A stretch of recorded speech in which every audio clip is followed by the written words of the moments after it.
sometimes you'll say, we'll let the third party determine the purchase price. And so, interesting. and this is like, I'm an academic at heart. And so the valuation process is like my favorite, right?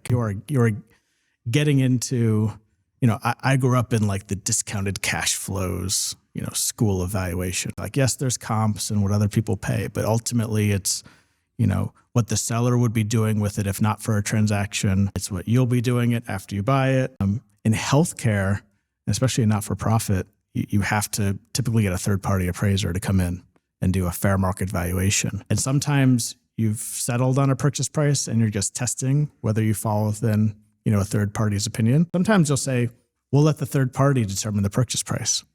And so interesting. you've got this other, often jointly engaged, but an objective stakeholder like determining your purchase price. And both sides are part of the conversation and, influencing, the deal, which is mostly discounted cash flows. And so you get to see both sides' sophistications, assumptions. You're ultimately arguing over what a generic third party would come in if they bought this thing and how they would run it. And that determines the value. And so it's all very hypothetical and academic.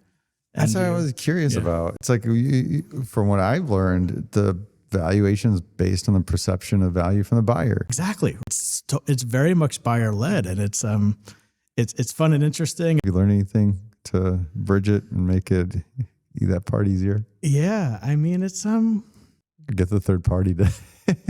Yeah, no, I mean, I feel like that would be worse. They fight more. I mean, it's making sure that there's good alignment on the partner for sure. And sometimes, to help smooth things over, like they have their preferred appraiser, and so you work with them, or you may have your own, or you both so happen to like the same one. So you want to make sure there's trust in the appraiser. And then ultimately, the appraiser may come back with a result that the seller or the buyer doesn't want to buy into. And that could just end the deal right there. Like there's some gross, misalignment of what either side thought the value was, and that could end the deal. I never thought about using a third party. That's an interesting idea.